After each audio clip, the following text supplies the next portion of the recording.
She takes one look at it and immediately starts faking a seizure. A woman named Julie Draglan was recently traveling on a commuter train in San Francisco when she suddenly realized her life was in danger. Julie received a threatening note from a stranger demanding that she turn over her phone and wallet. As she read the words, she became more and more disturbed. Julie was sitting by herself when an unidentified female behind her handed her the note. Video surveillance revealed that the robber had long, strawberry blonde hair and appeared to be in her 30s.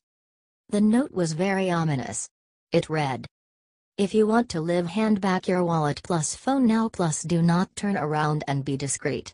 Do not turn around until after you have left Civic Center plus you will live." Julie did not turn around when she received the note.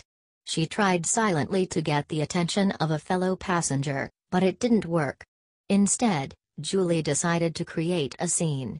She told CBS SF Bay Area that she faked a seizure and acted as though she was passing out. "I slumped over to the left and started shaking. And people started to notice. And they were like, 'Are you okay? Are you okay?'" The unidentified robber got off the train during the commotion, and although Julie was unable to get a good look at her, she noticed that she was a white woman carrying a suitcase. At first, Julie was terrified. But then she had the chance to look back at the situation and calmed herself down. She explained, "Is somebody really going to shoot somebody for a phone and a wallet? I started to question it a little bit, but I was still really scared."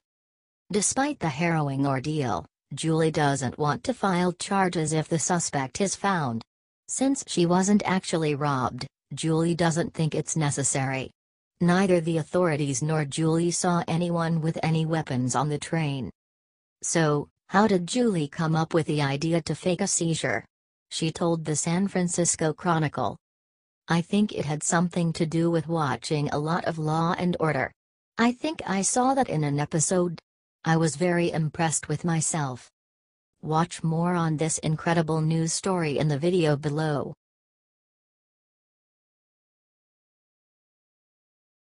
These are the top 10 baby names of the 1960s.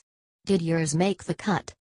Unlike all the rare names we encounter today, Apple, parents in the 1960s chose tame but classy monikers for their babies.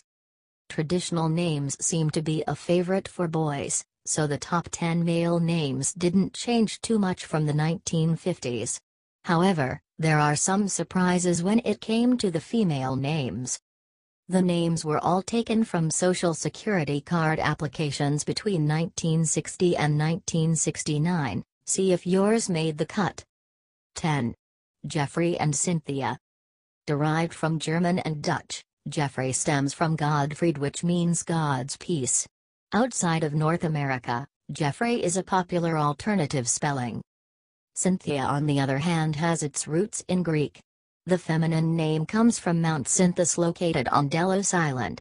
It was a byname for goddess Artemis, who was born on the mountain. 9. Thomas and Michelle. Meaning twin in Aramaic, Thomas was the name of one of the apostles mentioned in the Bible. Michelle is the feminine form of Michael, a Hebrew name meaning who is like God. 8. Richard and Donna. A popular name after World War II, Richard means strong ruler in German. As for Donna, it means lady of the home, a title of respect given to women in Italy. 7. William and Linda. The classic name William is derived from Old German and it means strong-willed warrior. Linda, meaning soft or tender, is another name with German roots. Dubbed the trendiest name in U.S. history, Linda also means beautiful in Spanish and Portuguese. 6. Mark and Patricia. Mark is a form of Marcus, a Latin name for the Roman god of war, Mars.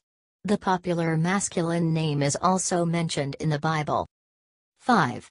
Robert and Kimberly. Robert, Rob or Bob comes from a Celtic language and it means bright flame. Kimberly originates from Old English and is derived from a place called Kimberley in Norfolk, England. The name's meaning comes from Cynaburg, which means royal fortress, and Leah, which means woodland or clearing. Its first known spelling was China Burlai. 4. James and Karen. Meaning one who follows in Hebrew, James was the top name for boys born in the 1950s, but it dropped down to number 4 in the 1960s. Karen is a Danish form of the name Catherine, which means pure. 3. John and Susan. Great Inspire. Both of these Hebrew-derived names were the fourth most popular monikers in the previous decade, and their popularity didn't falter in the 60s. John, also a biblical name, means Jehovah is gracious, and Susan means lily. 2. David and Mary. David means beloved in Hebrew, and was the name of one of the greatest rulers of Israel. Still one of the most popular names for girls, Mary means bitter in Hebrew, but most parents pick the name because of the biblical figure. 1. Michael and Lisa. Michael is the name of the only archangel mentioned in the Bible. In Hebrew, the name means who is like God, or gift from God. Unlike Michael, Lisa didn't make the top 10 in the previous decade, but it took the number 1 spot in the 1960s. It is a short form of Elizabeth. Derived from ancient Greek, it means my God is an oath or my God is abundance. Did your name make the list? Let us know in the comments.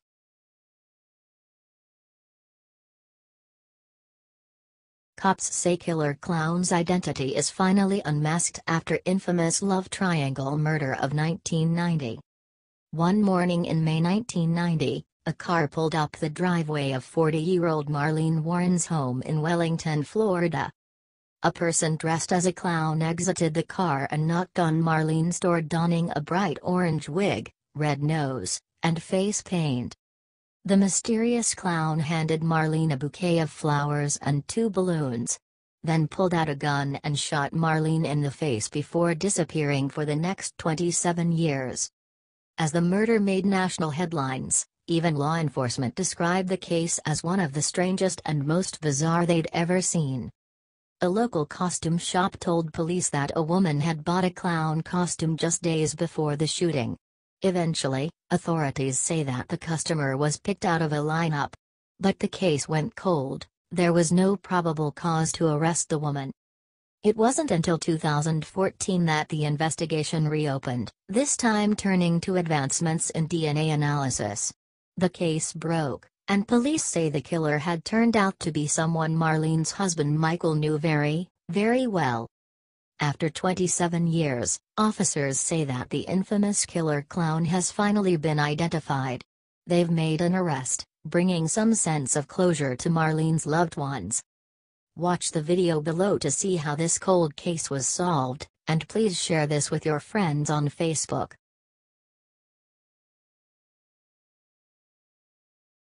From the first note, this powerful rendition of Unchained Melody may be your new favorite. Every so often, a song comes along that has the power to transform you. Even if just for a few moments, a particular piece can transport you to a different time and place entirely. Unchained Melody is one such song, and this version is guaranteed to move you.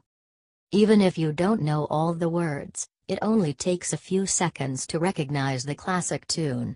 Sung with passion and precision, this version may very well be one of the best. Though it's been around for decades, Unchained Melody was made famous the first time by the Righteous Brothers in 1965.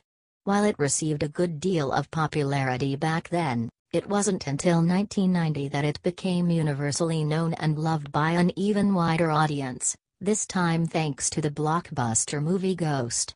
Even now, many people still associate the hypnotic song with the hit movie. What makes this song even more spectacular is the fact that it has been sung by countless artists since its original debut in 1955. Every singer puts their own special spin on the classic, and this version is no exception. When Jonathan Jackson was invited to the Grand Ole Opry to perform Unchained Melody, the audience was in for a real treat. The actor, known for his recurring role in the daytime soap General Hospital, stunned the crowd with his powerful vocals. Amplified in the famous arena, The performance does not disappoint. If fans of the actor didn't know he could sing then, they're in for a big surprise now. In fact, it's hard to believe that singing isn't his full-time job. From the first note, the emotionally charged performance will have you turning up the volume for more. Not only does he hit the notes with ease, but he sings with such intense feeling that it's hard not to get sucked into the show. It's almost as fun watching him sing as it is to listen. Watch as Jonathan Jackson puts on the performance of a lifetime, filling the arena with his spectacular voice. This may very well be your new favorite version of the classic.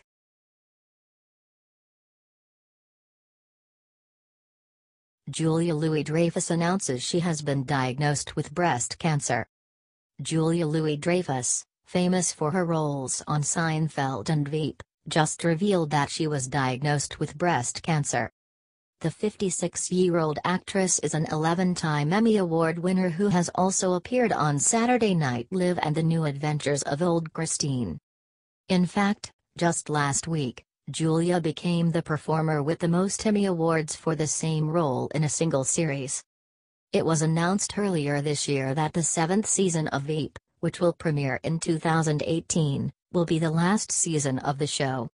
Now, people are wondering whether the lead actress' health had anything to do with the show ending. Julia took to Twitter on September 28, 2017, to share her diagnosis. She wrote, "Just when you thought," and shared an image that read, "1 in 8 women get breast cancer. Today, I'm the one. The good news is that I have the most glorious group of supportive and caring family and friends, and fantastic insurance through my union. The bad news is that not all women are so lucky, so let's fight all cancers and make universal health care a reality."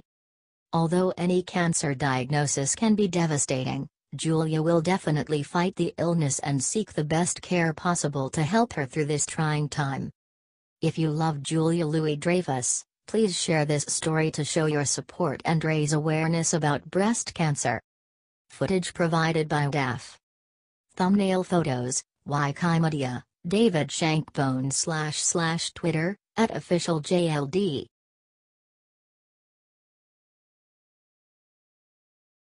Here's the scariest bridge in the United States and it's leaving motorists with panic attacks. Some people aren't fond of spiders, others have a problem with needles, and for a lot of people, it's heights. For those people, the Chesapeake Bay Bridge is something they wish they could avoid. This bridge reaches nearly 200 feet high at its tallest point and spans more than 4 miles in length. This isn't your usual bridge from an engineering and architecture standpoint, either. Top News explains why the Chesapeake Bay Bridge was such a wonder when it was created and why it remains to be today. It said, in 1947, the General Assembly, under the leadership of Governor Lane, passed legislation to begin bridge construction. According to Top News, construction on the bridge began in 1949 and opened to traffic on July 30, 1952. The construction cost was $45 million and at that time, it was the longest continuous overwater steel structure and third longest bridge in the world. The Bay Bridge stands 186 feet high at its highest point, high enough to accommodate ocean-going vessels and ships, and to give passengers a bird's-eye view of some beautiful scenery. This means a massive ship can pass under the bridge while you're driving over it. If that doesn't give you the chills, you're braver than most. Many motorists traverse the bridge daily. It connects the state's rural Eastern Shore region with the urban Western Shore. Not surprisingly, there are people who must rely on a special service to drive them across the bridge every day to and from work. They have an intense fear of bridges that has only been heightened by this particular bridge. A psychologist rode along with some individuals who couldn't tolerate the ride.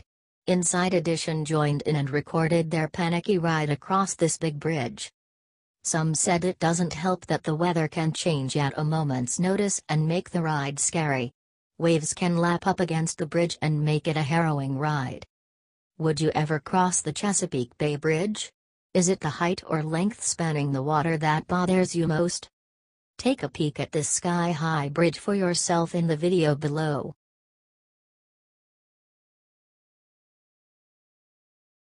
Steven Tyler's health issues force Aerosmith to cancel their tour. Since they made their debut in 1970, Aerosmith, consisting of lead singer Steven Tyler, lead guitarist Joe Perry, bassist Tom Hamilton, drummer Joey Kramer and rhythm guitarist Brad Whitford, has been a force to be reckoned with in the music industry. The statement, which was posted on Twitter, simply read that Tyler is ill due to unexpected medical issues. However, he is expected to make a full recovery once he receives proper rest and treatment. This isn't the first time that Tyler has struggled with his health. In 2006, he revealed that he had been suffering from hepatitis C, and had to undergo extensive treatment that lasted for 3 years, including 11 months of interferon treatment which he said was agony. That same year, the rock star had to cancel tour dates after he woke up one morning and lost his voice. He underwent surgery to fix the ruptured blood cell in his throat. A few years late, in 2011, the Aerosmith frontman and American Idol judge had a nasty fall in the shower after experiencing some dizziness and stomach pain. Tyler did not disclose what the cause of his illness is this time around, but he released his own statement to reassure fans that he is not in a life-threatening condition, and apologize for letting them down. "I need to deal with this right away, and get some rest and medical care immediately in order to sustain and maintain my future performances.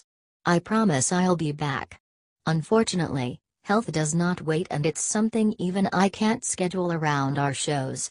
As they say, we humans make plans, and God laughs. I love you all and will be back with you soon," wrote Tyler.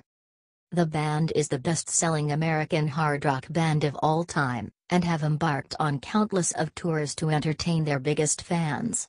Decades later, Aerosmith is still touring, but it isn't without interruption. Gone are the days of performing for multiple days in a row without consequences on their health. In 2016, Perry collapsed on stage at a concert and it was later revealed that a cardiac arrest may have been the cause of it. Now, a little over a year since the guitarist's scare, the band has been forced to cancel dates on their farewell tour due to Tyler's illness. In a statement released by the band, they announced that at least 4 of their scheduled shows in South America have been cancelled so the lead singer can seek immediate care. "We are glad that Tyler is expecting to return to the stage soon. Wishing him a speedy recovery."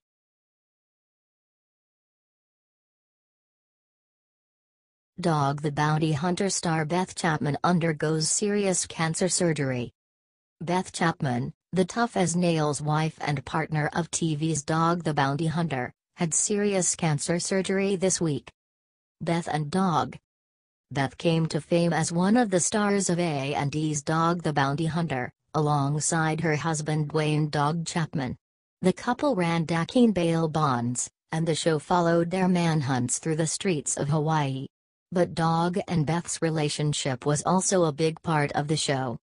Beth, who met Dog when he bailed her out in her younger days, became a fan favorite for her no-nonsense personality and because of the couple's very sweet relationship.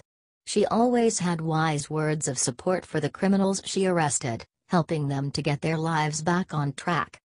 But now Beth is the one who needs some support. We shared the news of her heartbreaking diagnosis just a few weeks ago, when she penned a letter to her close friends and family revealing that a nagging cough turned out to be a tumor in her throat. "As most of you know," she begins, "I've spent a lifetime facing tests and challenges I didn't see coming and certainly never expected." When she announced her diagnosis, Beth explained that she would need surgery to remove the tumor, and that she would have a better idea of her prognosis after it was taken out. But no one expected that just 2 weeks after announcing her condition, Beth would be admitted to the hospital again for a very serious surgery. The Blast reports that Chapman needed a 12-hour surgery to remove a plum-sized tumor from her throat. Chapman is recovering from the procedure in Los Angeles, which has only made matters worse. The Chapman family's dog, Delilah, has passed away in Hawaii, and the reality star is still not medically cleared to travel back to the state. "My very precious baby died. She just waited and waited, but mommy never came," Chapman reportedly messaged her close friends and family. Sick with grief from the loss of my fur baby Delilah. You were a good old road dog girl, ill love and miss you forever. Hopefully doctors will have some good news for Beth very soon. Share this story if you love Dog the Bounty Hunter. H/T, The Blast.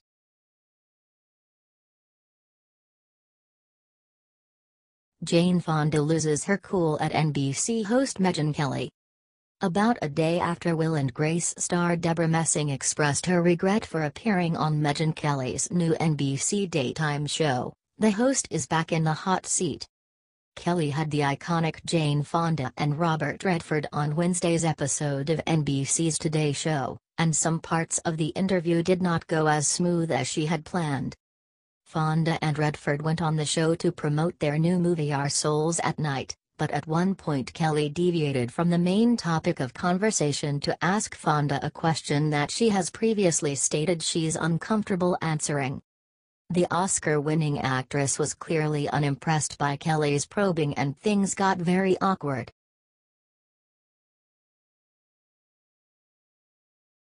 After girl is hit by 105-mile-per-hour foul ball, public urges MLB to make its stadium safer. Baseball is a traditional, all-American sport, but even though the game is rooted in our history, it appears the rules may require some modernization. A little girl was hospitalized as a result of being hit in the face by a line drive foul ball that entered the stands during a New York Yankees game against the Minnesota Twins on September 20, 2017. The ball was hit by Todd Frazier, a Yankees baseman, and is reported to have been going 105 miles per hour. As it made its way to the stands, players and spectators were horrified. CBS Pittsburgh describes the scene, saying, "A shaken Frazier crouched with his hands over his face. The Yankees' third baseman then bowed his head, walked away from the plate, crouched again and rested his head on the end of his bat." You can see their reactions for yourself in the video below. Little girl hit by a line drive at Yankees game. Todd Frazier looked really shaken up by the incident. Scary moments. Frazier seems to feel incredibly guilty for being the one to have hit the ball. With tears in his eyes, he tells CBS Pittsburgh, "I know the dad or whoever it was that was with them was trying their hardest to protect the girl, but the ball's coming at 120 miles an hour at them. So it's like if you've never seen a ball like that, which most people in the world haven't, it's very tough. I thought of my kids. I have 2 kids under 3 years old, and I just hope she's all right." Frazier, not being able to get the event off his mind, even took to Twitter, writing, "I'll be thinking about her every day and her family. Please keep this beautiful girl in your prayers tonight." Luckily, 2 days later, on September 22, the little girl's father updated the media, saying that she had been in and out of the hospital for the past 2 days. "She's stable," he said. "It's going to be a long process." The little girl's injuries have urged people to demand the Major Baseball League enforce extended protective netting for the stands. Although extended protective netting was recommended by the Major Baseball League 2 years ago, it has essentially been up to each individual stadium to comply. Attorney Jack Herskowitz tells CBS Pittsburgh, "There are more fans injured in the stands than there are batters hit in the batter's box in a given year." New York City Councilman Raphael L. Espinal Jr. actually proposed extended netting legislation in May, however the hearing is scheduled for October 25, 2017. Espinal says, "No one should ever go to a baseball game and leave severely injured. Nor should any player have to feel the guilt associated with injuring a fan, especially when that injury could have been prevented by safety nets." Please share this with your friends and family.